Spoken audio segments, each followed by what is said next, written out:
वायुदेव द्वारा अपने समस्त मरुद गणों को वापस बुलाने पर लंकेश रावण भी विवश होकर दैत्य गुरु शुक्राचार्य को सहायता के लिए बुलाता है, जिससे लंकेश रावण को ज्ञात हो जाता है कि ये सब उस वानर बालक को पुनः जीवित करने के लिए हो रहा है। किंतु इसी बीच वायुदेव अब स्वयं को समाप्त करने के लिए योगाग्नि का आह्वान करते हैं। अब आगे। हे योगाग्नि, मैं मारुति को जीवन ना लौटा सका। ये गलानी मेरे लिए मृत्यु से भी कष्टकारक।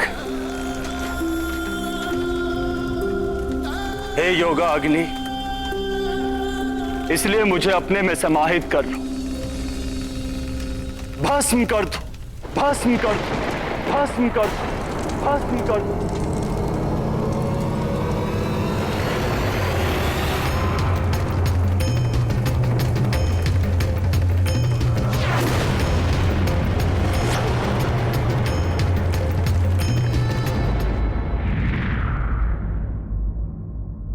संसार भर में त्राही त्राही मची हुई है त्रिदेव। यदि शीघ्र ही कुछ नहीं किया गया तो प्रलय आरंभ हो जाएगी। कुछ कीजिए प्रभु, इस सृष्टि को बचा लीजिए देवेश्वर, वायुदेव को रोकिए। ये सब मेरे कारण ही हो रहा है। मैं आप सबसे क्षमा चाहता हूं। बहुत बड़ी भूल कर दी है मैंने। हे देवेश्वर, हे श्रीहरि विष्णुदेव, हे परमपिता ब्रह्मदेव, एक बालक पर अस्त्र प्रहार करके बड़ा अपराध किया है मैंने। मुझे क्षमा कर दीजिए और मारुति को जीवन दान दे दीजिए। किंतु देवराज, आपके नियम। महादेव, यदि संसार के कल्याण के लिए उसमें संशोधन की आवश्यकता है तो शीघ्र ही उसमें संशोधन कर लेना चाहिए।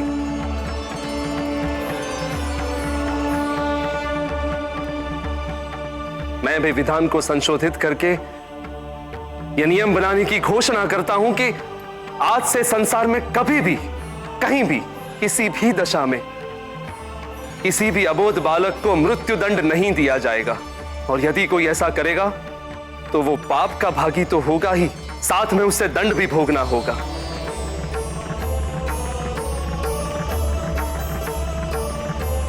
देव, मारुति के कारण ही मुझे मेरे अधिकार और कर्तव्य के मध्य अंतर का बोध हो गया है। और मुझे यह भी ज्ञात हो गया है कि नियम कभी भी कठोर नहीं होने चाहिए। नियमों में उदारता, ममता और वात्सल्य का भी स्थान होना चाहिए। और आज यह भी सिद्ध हो गया कि मातृत्व की शक्ति के समक्ष दैवीय शक्तियां भी निर्बल हैं। मातृशक्ति को नमन है मेरा। जो भटक कर वापस लौट आए उसे भटकावा नहीं दे। तुम्हारा निर्णय सराहनीय है, किंतु इंद्र, तुम्हें क्षमा प्रार्थना के लिए वायुदेव के पास जाना होगा। वही तुम्हें क्षमा कर सकते हैं, किंतु तुम्हें कार्य शीघ्र ही करना होगा। तनिक सा भी विलंब बहुत बड़े अनर्थ का कारण बन सकता है। जो आज्ञा परमपिता, मैं उनसे भी क्षमा मांग लूंगा।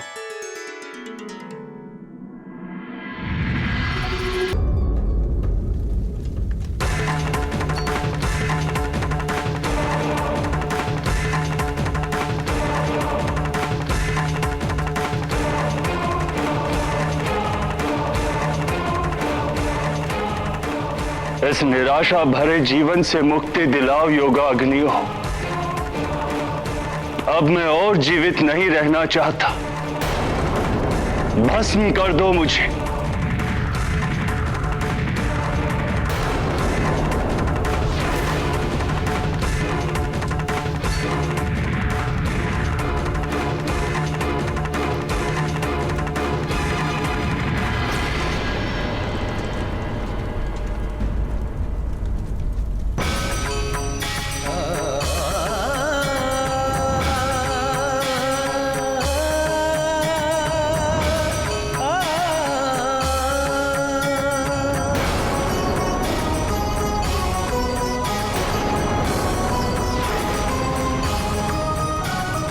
ये आप क्या करने जा रहे हैं?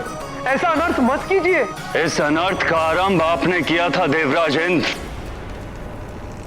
अब इसका अंत मैं करूंगा।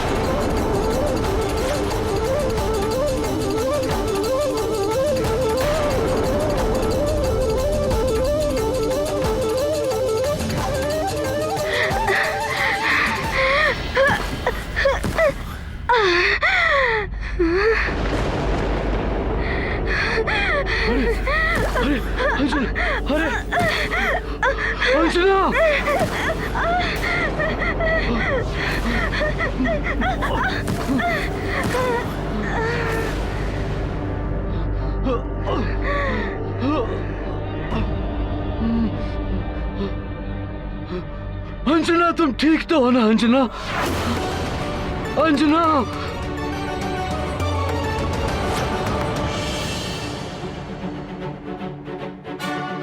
अंजना, अंजना, तुम ठीक तो हो ना अंजना?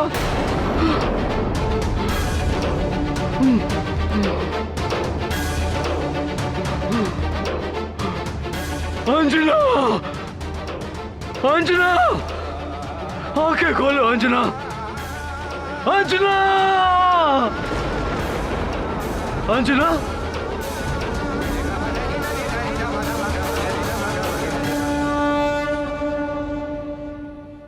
मैं अपने कृत्य के लिए क्षमा मांगता हूं वायुदेव। क्षमा वायुदेव, क्षमा। मैं अपना अपराध स्वीकार करता हूं। राहु की बातों में आकर मेरी मति फिर गई थी, और ऊपर से देवराज पद का अभिमान। वायुदेव, सत्य कह रहा हूं मैं। घृणा हो रही है मुझे अपने आप पर कि कैसे मैंने एक अबोध बालक पर वज्र प्रहार किया। बालक अपना हो या किसी अन्य का, सभी बालक भगवान का रूप होते हैं। उनका मन निर्मल होता है, निश्चल व्यवहार और नटखट लीलाएं मन को मोहने वाली होती हैं, किंतु जो भी उनकी लीलाओं का आनंद नहीं ले सकता, उसका जीवन व्यर्थ है।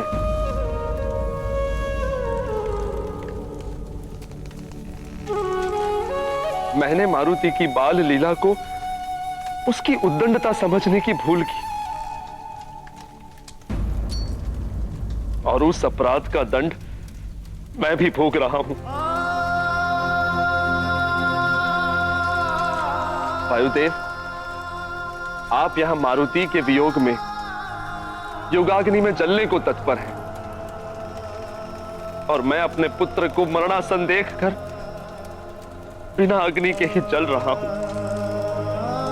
पुत्र से विछोह की वेदना का आभास हो चुका है मुझे।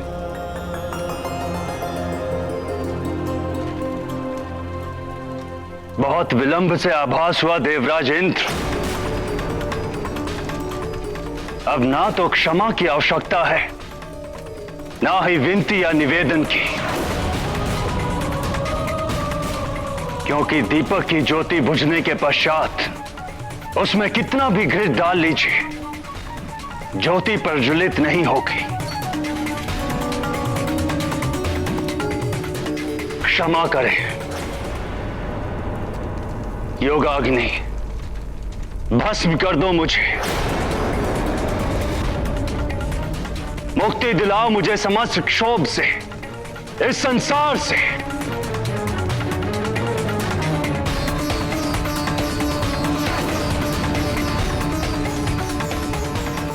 हे देवादिदेव महादेव, हे परमपिता ब्रह्मदेव, अब आप ही कुछ कीजिए, अन्यथा सब कुछ नष्ट हो जाएगा। हाँ प्रभु, शीघ्र ही कुछ नहीं किया गया तो अनर्थ हो जाएगा। इस सृष्टि को बचा लीजिए देवेश्वर, वायुदेव को रोकिए।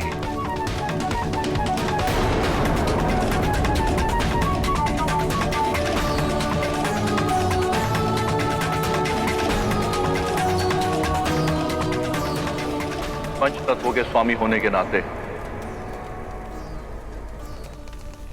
वायुदेव को शांत करने और उन्हें संचारित होने का आदेश तो हम दे सकते हैं, किंतु यह वायुदेव और हमारी मर्यादा का उल्लंघन होगा।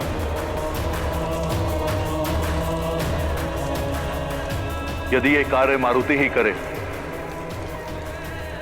तो इसमें सृष्टि का उद्धार है।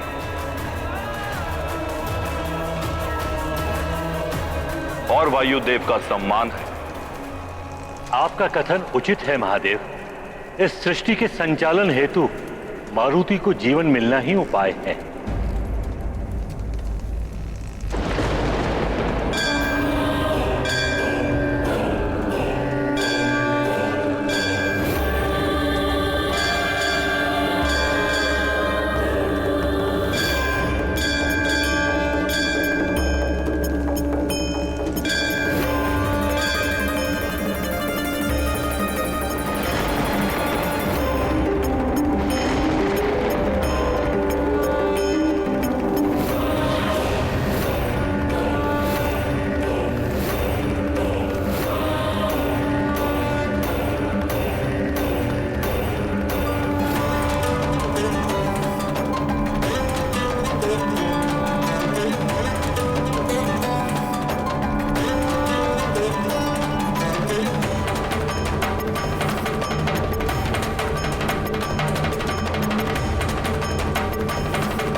ने संकल्प किया, माँ अंजना का लाल जिया।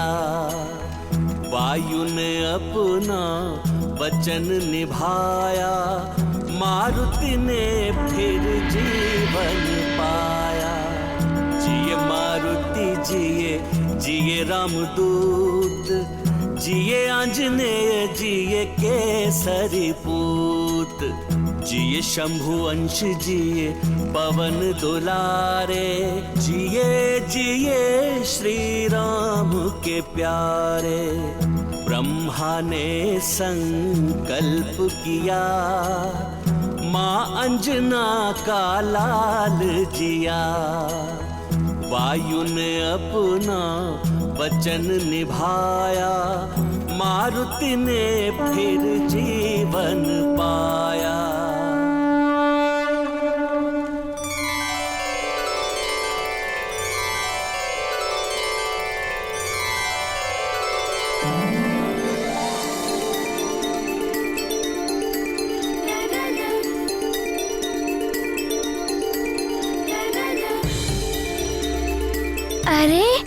मारुति को चोट लगी थी और कुछ पीड़ा भी नहीं हुई।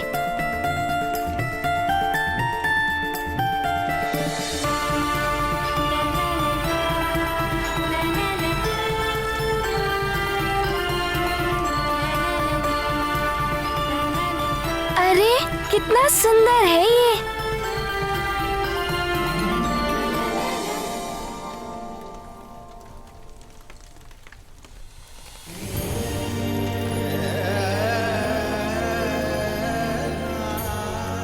महादेव प्रभु,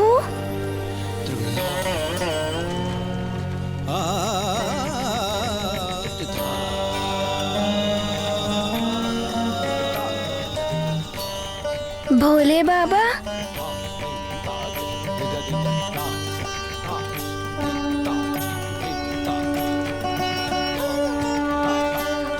प्रणाम।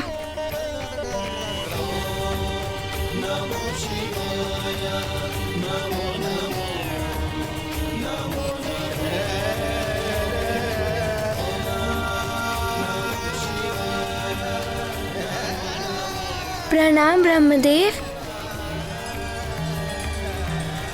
न जाने क्या होगा अब। मारुति क्या कहेगा मुझे देखकर?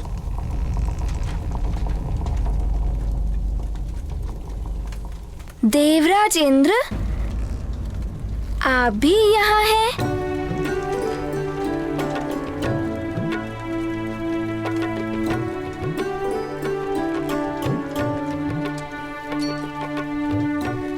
आपका वो सुंदर सा नटखट सा गजराज वो वाला हाथी कुशल तो है ना?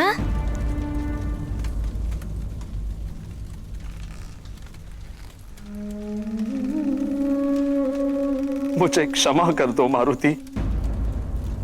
अरे ये आप क्या कह रहे हैं? बड़े क्षमा नहीं मांगते। हमने यही सीखा है अपनी माता से। किंतु भूल करने वाले को, अपराध करने वाले को क्षमा मांगनी पड़ती है मारुति। तुम्हारी बाल लीला को उद्दंडता समझकर मैंने तुम पर वज्र प्रहार किया, जिसका दुष्परिणाम संपूर्ण सृष्टि को भुगतना पड़ रहा है। ये क्या कह रहे हैं आप? मुझे तो कुछ भी समझ नहीं आ रहा है। बस आप मारुति से बड़े हैं, इसीलिए आप क्षमा मत मांगिए। मैं छोटा हूँ, इसीलिए क्षमा तो मारुति को मांगनी चाहिए।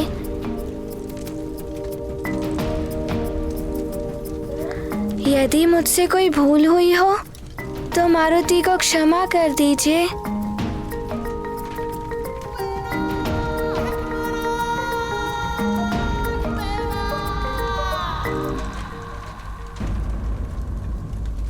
आपको क्या हो गया? आप इतनी चिंतित दिखाई दे रहे हैं।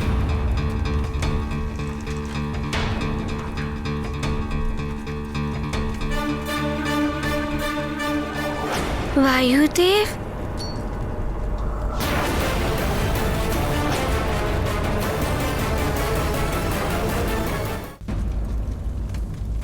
ये वायुदेव को क्या हो गया है?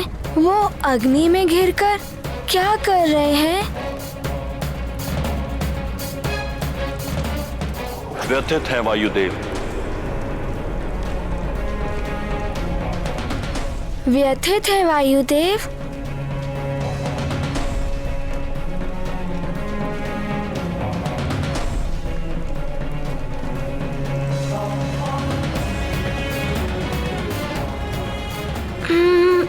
अब क्या करूं?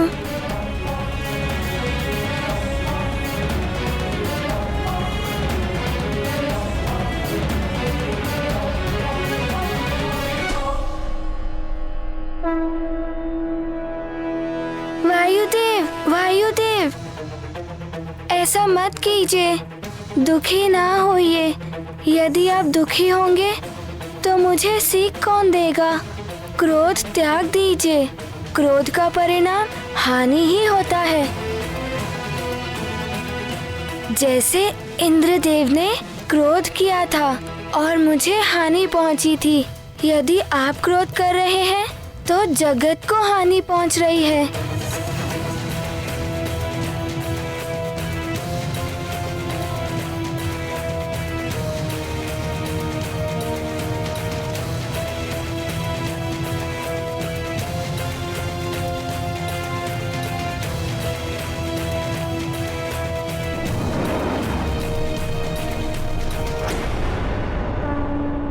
ये आपको मेरा प्रेम भरा आलिंगन गुरुदेव।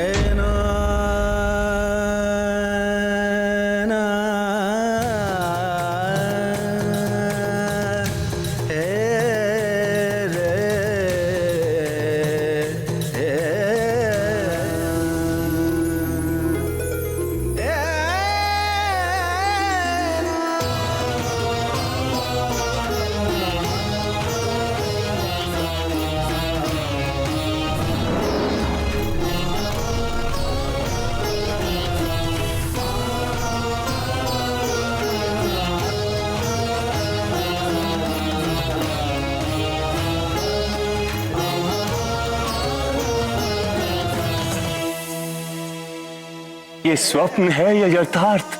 ये सत्य है, कोई स्वप्न नहीं वायुदेव।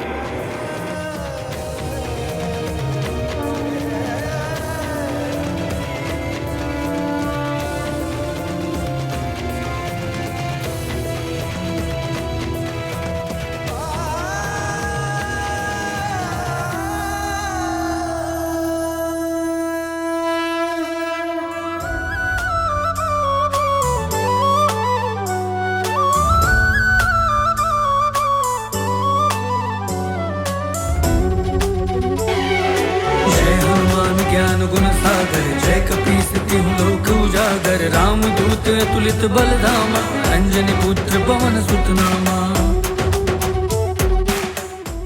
भोले बाबा, इनकी व्यथा समाप्त हो गई और क्रोध अग्नि भी बुझ गई। सुर संहारे रामचंद्र के काज सवारे।